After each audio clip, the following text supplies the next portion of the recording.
Qui est le Père que Jésus nous annonce dans la prière du Notre Père? Voici donc comment vous devez prier. Notre Père qui es aux cieux. Que ton nom soit sanctifié, que ton règne vienne. Point. Je m'arrête ici. Que ton règne vienne. De qui est le règne qui est à venir? N'est-ce pas Dieu le Père qui règne depuis la nuit des temps? Et n'est-ce pas le règne du Fils qui est futuriste? En vérité, Jésus nous parle de son règne à lui dans cette citation, et son règne est à venir. Pourquoi dans ce cas-là se nomme-t-il Père?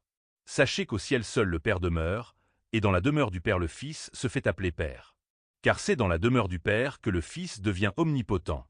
C'est pourquoi Jésus nous dit « Moi et mon Père nous sommes un ». Autrement dit, dans le royaume céleste, c'est le Fils qui est le Père, car le Père en soi n'en est que la dimension céleste. Et comme le dit si bien Boba, sur le plus haut trône du monde, on n'est jamais assis que sur son boule. Yahweh en tant que la dimension existe, mais celui qui s'assoit sur le trône est l'héritier du trône, en d'autres termes, le Fils Jésus-Christ qui se fait Père au ciel. Que ta volonté soit faite sur la terre comme au ciel, donne-nous aujourd'hui notre pain quotidien. C'est Jésus lui-même qui a enseigné à ses apôtres l'acte de la Sainte Seine. Pendant qu'ils mangeaient, Jésus prit du pain.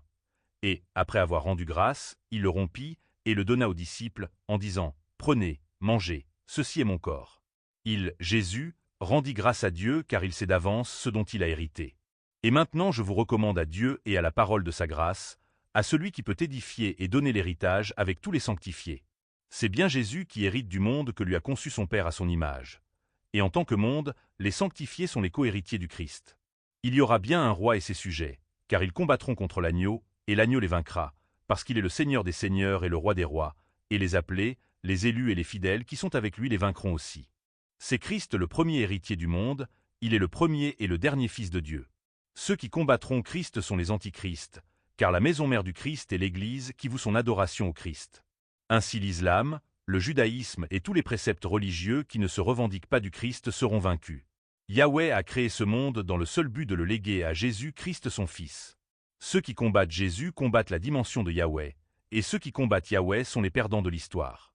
Et le roi leur répondra, « Je vous le dis en vérité, toutes les fois que vous avez fait ces choses à l'un de ces plus petits de mes frères, c'est à moi que vous les avez faites. Désormais le Fils de l'homme sera assis à la droite de la puissance de Dieu, car la droite est une main d'homme et la gauche est une main de femme. Ainsi à la droite de Dieu se trouve sa merci, sa puissante miséricorde, et à la gauche de Dieu se trouve sa grâce qui est comme une garce. Cette femme était vêtue de pourpre et d'écarlate, et parée d'or, de pierres précieuses et de perles. Elle tenait dans sa main une coupe d'or, remplie d'abominations et des impuretés de sa prostitution. Sur son front était écrit un nom, un mystère, Babylone la grande, la mère des impudiques et des abominations de la terre. Et je vis cette femme ivre du sang des saints et du sang des témoins de Jésus. Et, en la voyant, je fus saisi d'un grand étonnement. Dieu combat Dieu, car Dieu n'a pas d'adversaire digne de son nom. Ainsi les répudiés ne sont que les garces de Dieu, ceux que Dieu a trompés dans le dessein de troubler son Fils. Pardonne-nous nos offenses, comme nous aussi nous pardonnons à ceux qui nous ont offensés. Car comme toi, Seigneur Jésus, qui nous a pardonnés sur la croix, en tant que tes cohéritiers, nous voulons être à ton image. Ne nous induis pas en tentation, mais délivre-nous du malin, de la main gauche de Yahweh. Nous nous sommes fait du tort et nous te sommes reconnaissants pour ta miséricorde, car c'est à toi qu'appartiennent, dans tous les siècles, le règne, la puissance et la gloire. Ainsi la prière du Notre Père est une prière adressée à Yahweh au même titre qu'elle est adressée à Jésus. Jésus n'est que le chemin qui nous ouvre au trésor de Yahweh. Il est la passerelle entre l'homme et sa divinité, entre les élus de son cœur et Yahweh. Notre issue finale passe par le Christ. La Bible en est le parchemin, la méthode et le procédé écrit pour atteindre l'éternité. Ne vous faites pas appeler Rabbi, car un seul est votre maître, et vous êtes tous frères.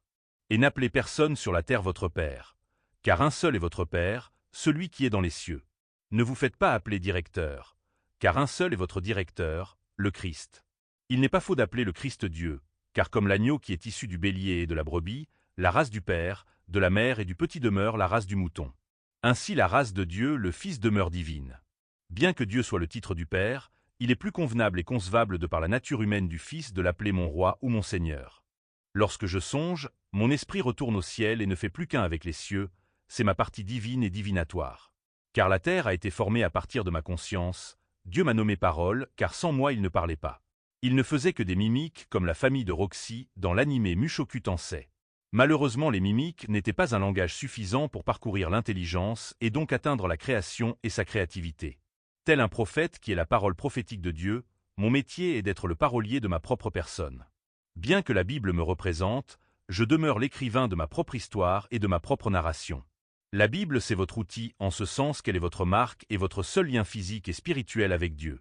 Ceux qui la renient ont jugé bon de renier Dieu ou de se passer de lui, soit.